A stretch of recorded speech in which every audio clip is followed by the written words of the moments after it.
오늘은 마가복음 14장 27절에서 42절까지 말씀을 보겠습니다. 오늘 본문에는 예수님의 기도가 나옵니다. 십자가를 지시기 전에 겟세마네 동산에서 주님 앞에 기도합니다. 근데 그 기도의 내용이 뭐냐 하면 십자가를 피하게 해달라는 기도였습니다. 이 잔을 내게서 옮겨달라는 기도를 드립니다.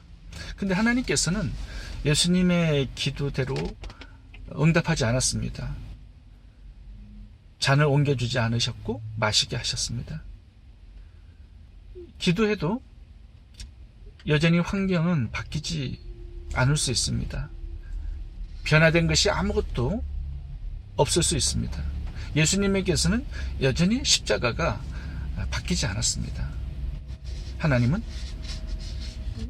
그 기도를 응답하지 않으신 것입니다. 그런데 하나님께서 더 좋은 것을 주셨습니다. 무엇입니까? 마음을 바꿔주신 거죠. 환경을 바꿔주시지 아니하시고 예수님의 마음을 바꾸어 주셨습니다. 기도하기 전에는 두려움이 있었지만 기도 후에는 십자가를 두려워하지 않습니다. 십자가를 질 수 있는 힘과 용기를 하나님이 주신 것입니다. 십자가를 넉넉히 쥐고 이겨낼 수 있는 담대함을 하나님이 주신 것입니다. 이것이 기도의 더 좋은 응답입니다. 주님을 잡으러 온 이 군병들을 주님은 조금도 두려워하지 않았습니다. 당당했고 평안한 마음을 유지하셨습니다. 예수님이 이렇게 두려움이 없고 당당하고 침착하고 평안하실 수 있던 그 마음은 어디에서 온 것일까요? 겟세마네 기도 때문에 그런 것입니다. 기도하기 전에는 불안했지만 기도를 마치신 후에는 당당하셨고 십자가 죽음을 이겨낼 수 있는 힘과 용기와 담대함을 얻으신 것입니다. 여러분, 우리가 기도할 때 환경이 조금도 변화되지 않을 수 있습니다. 그런데 기도하면 내 문제를 넉넉히 이기고 뛰어넘고 승리할 수 있는 지혜도 주시고 강함을 주시고 은혜를 주셔서 그것을 넘어가게 하시는 것입니다. 우리가 경제적으로 어렵지만 기도할 때 조금도 환경이 나아지지 않을 수 있습니다. 그런데 하나님은 그 가난함을 그대로 두시고 자족하는 마음, 겸손한 마음, 기도하는 사람이 되게 하시고 가난을 잘 이기고 극복하고, 그래서 우리의 믿음이 하나님 앞에서 더욱더 성장하고 성숙할 수 있도록 그런 응답을 주실 때가 참 많다는 것입니다. 사드락 메삭 아벳느고를 보시면 왜 기도하지 않았겠습니까? 풀무불 앞에서. 근데 풀무불이 없어진 게 아닙니다. 그 풀무불에 들어가서 죽을 수 있는 담대함을, 두려워하지 않는 마음을 하나님께서는 주셔서 그 풀무불을 이기게 하신 것입니다. 너무 당당히 있기 때문에 옆에 있는 사람들이 오히려 두려워할 정도였죠. 다윗은 어떻습니까? 그가 사울 왕을 피해서 얼마나 많이 기도했겠습니까? 이 잔이 옮겨지게 해달라고. 그러나 하나님은 사울 왕을 그대로 두셨습니다. 없애주지 않으셨습니다. 기도해도 환경은 바뀌지 않는다라는 겁니다. 그렇지만 기도했을 때 하나님 주신 응답은 무엇입니까?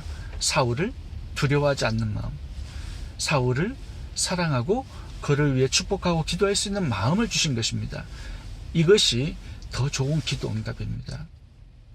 시편 23편에서 이렇게 기록하죠. 내가 사망의 음침한 골짜기로 다닐지라도 해를 두려워하지 아니한다. 왜냐? 주의 지팡이와 막대기가 나를 안위하고 주님께서 나와 함께 하십니다. 이렇게 고백을 하고 있습니다. 다윗이 얼마나 기도했겠습니까? 사망의 엄침한 골짜기를 없애달라고. 그렇지만 하나님께서는 그 사망의 엄침한 골짜기를 그대로 지나가게 하셨습니다. 그렇지만 어떤 상함도 해함도 두려워하지 않게 하신 거예요. 담대함을 주신 거죠. 그것을 이길 수 있도록. 그리고 하나님의 동행하심을 그에게 선물로 축복으로 응답으로 주신 것입니다. 주의 지팡이와 막대기를 하나님께서는 더 좋은 응답으로 주신 것입니다. 여러분, 십자가를 없애달라고 기도하지 마십시오. 사망의 엄침한 골짜기를 없애달라고 기도하지 마세요. 풀무불을 없애달라고 기도하지 마세요. 사도 바울은 사단의 가시를 없애달라고 기도했지만 하나님은 내 은혜가 내게 족하다라고 말씀하셨습니다. 다시 말하면 족한 은혜를 주시는 것입니다. 그걸 이길 수 있도록. 근데 하나님께서는 사단의 가시를 사도 바울의 몸속에 박아두시고 무엇을 하셨습니까? 그에게 겸손하게 하신 것입니다. 그리고 하나님을 더 의지하게 하시고 더 기도하는 사람이 되게 하시고, 하나님은 그 연약함을 그대로 두시고 그걸 뛰어넘을 수 있는 더 큰 은혜를 주신 것입니다. 이게 더 좋은 응답입니다. 두 번째, 기도할 때 하나님께서는 내 뜻을 꺾고 하나님의 뜻에 복종할 마음을 주십니다. 기도하기 전에 예수님은 이 잔을 옮겨달라고 자신의 뜻을 간구했습니다. 그러나 기도 후에는 하나님의 뜻을 따르기로 결단한 것을 볼 수 있습니다.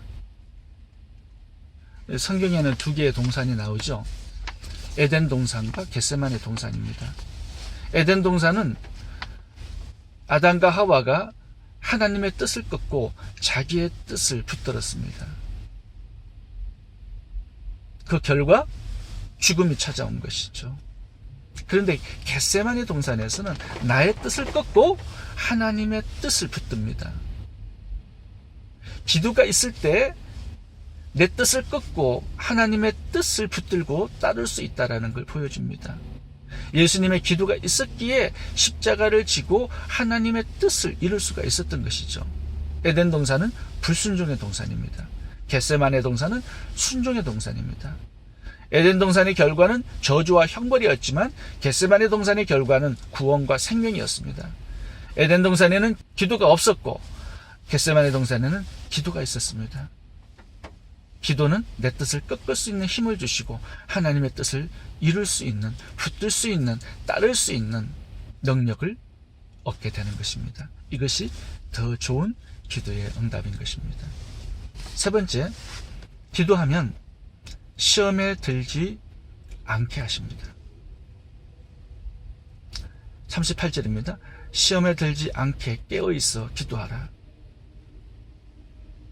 가장 큰 시험은 무엇일까요? 기도하지 않는 것입니다. 이 세상에는 우리의 믿음을 시험하는, 우리가 시험에 들 수 있는 요소들이, 미혹들이 너무나 많다는 것을 알아야 합니다.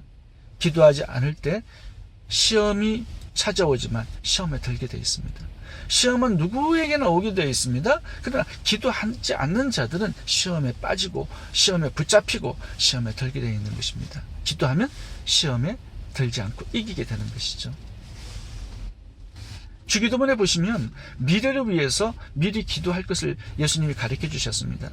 시험에 들게 하지 마옵시고 다만 악에서 구하옵소서. 미래를 위해서 기도할 때 시험에 이기고 승리하는 미래를 주시겠다라는 것이죠. 역대상 4장에 보시면 야베스의 기도문이 나옵니다. 거기에도 미래적인 기도문이 있죠. 나로 환난을 벗으나 근심이 없게 하옵소서. 이 미래적인 기도문이 나옵니다. 야베스는 이 미래에 어떤 환난과 근심이 있다라는 것을 알고 그 위에 기도합니다. 그랬을 때 그 환난을 벗으나 근심이 없는 인생을 살아갈 수 있었다라는 것이죠. 이스라엘의 백성들을 보시면 얼마나 많은 시험거리가 출애굽 후에 그들을 기다리고 있었는지 우리가 출애굽기를 읽으면 잘 볼 수가 있습니다. 홍해, 마라의 썸물, 고라자손의 반역, 불뱀, 열정탕군의 부정적인 보고, 참 많은 시험거리가 그들의 미래에 있었습니다. 그 문제는 뭡니까? 그들은 기도하지 않는단 말입니다. 그래서 시험에 든 것이죠. 늘 원망불평한 것이죠. 하나님을 대적하여 일어난 것이죠. 그 결과 무엇입니까? 불뱀이 나오고 광야에서 200만 명이 다 죽고 젖과 꿀이 흐르는 가나안 땅의 약속은 받았지만 그 약속을 그들이 얻을 수는 없었던 것이죠. 기도로 시험을 이기고 젖과 꿀이 흐르는 가나안 땅을 얻게 되는 것입니다. 오늘 본문의 베드로는 기도하지 않고 졸았습니다. 그러니까 내일 어떻게 됩니까? 조금 후에 말고의 길을 자르는 잘못된 행동을 하게 되는 거죠. 사단이 밀가부르듯 베드로를 시험하려고 천구에 둔 상태가 되어버렸습니다. 그런데 반전이 일어나죠. 예수님이 베드로의 미래를 보시고 믿음이 떨어지지 않기를 기도하셨습니다. 오늘 기도를 심어야 내일 시험을 이기는 응답을, 은혜를 거둘 수가 있게 되는 것입니다. 기도하면 시험에 들지 않고 이기고 승리하게 되는 것입니다. 기도하지 않으면 시험에 들고 범죄하게 되고 타락하게 되고 마귀에 붙잡히게 되고 실패하는 인생이 되는 것입니다. 예수님처럼 미리 기도하여서 마태복음 4장의 광야에서 마귀의 시험도 이기고 앞으로 다가오는 십자가의 시험도 넉넉히 이기고 승리할 수 있기를 바랍니다. 기도하겠습니다.